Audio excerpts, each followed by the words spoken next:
This is Jim Jackson, your favorite and most humble jeweler. Today I'm just going to talk about having a piece of antique jewelry that has really tiny little stones in it. Probably should not be put in an ultrasonic cleaner without thoroughly checking all the stones first.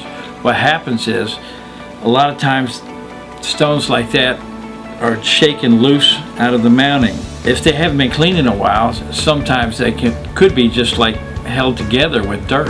This one was put in an ultrasonic cleaner and left for quite some time and ended up with 5 missing round diamonds. Fortunately, the calibre, or the special cut little colored stones, all stayed in. Otherwise it could be a nightmare.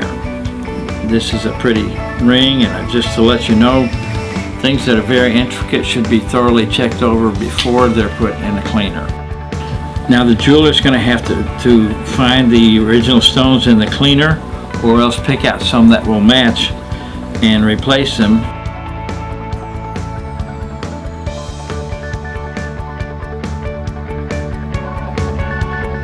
And in this particular one, he's going to have to use a microscope and bead set each one of these tiny little stones. I mean, we are talking very tiny. We're talking less than a half a point each.